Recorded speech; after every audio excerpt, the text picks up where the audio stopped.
ലോകത്തിലെ ഏറ്റവും വലിയ തപാൽ ശൃംഖലകളിലൊന്നായ ഇന്ത്യൻ തപാൽ വകുപ്പിന്റെ അമൂല്യമായ സേവനങ്ങളെ സ്മരിക്കുന്നതിനും അതിന്റെ പ്രാധാന്യം ജനങ്ങളെ ബോധ്യപ്പെടുത്തുന്നതിനും വേണ്ടിയാണ് ഈ ദിനം. വിവരസാങ്കേതിക വിദ്യാ വിപ്ലവം വരുന്നതിന് മുൻപ് ലോകത്തിന്റെ ആശയവിനിമയത്തിന്റെ നട്ടെല്ലായിരുന്നു തപാൽ സംവിധാനം. പ്രിയപ്പെട്ടവരുടെ സുഖവിവരം അറിയിക്കുന്ന കത്തുകൾ, മണി ഓർഡറുകൾ, ടെലിഗ്രാമുകൾ ഇതെല്ലാം ഒരു ജനതയുടെ ജീവിതത്തിന്റെ ഭാഗമായിരുന്നു. ഒരു മണിയൊച്ചയുമായി പോസ്റ്റ്മാന്റെ വരവ് കാത്തിരിക്കുന്നത് ഗൃഹാതുര സ്മരണയായി ഇന്നും പലരുടെയും മനസ്സിലുണ്ട്.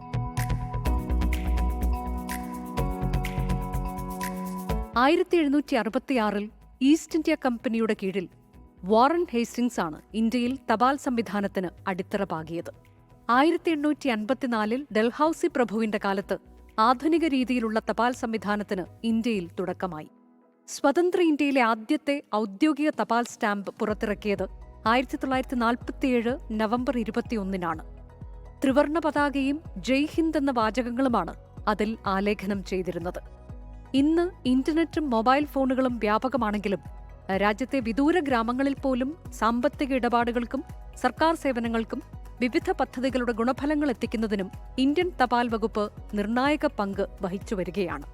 ഇന്ത്യ പോസ്റ്റ് ഇന്ന് തപാൽ സ്ഥാപനം എന്നതിലുപരി ഇന്ത്യ പോസ്റ്റ് പേയ്മെന്റ്സ് ബാങ്ക് പോലുള്ള നൂതന സാമ്പത്തിക സേവനങ്ങളിലൂടെ രാജ്യത്ത് സേവനം നൽകുകയാണ്.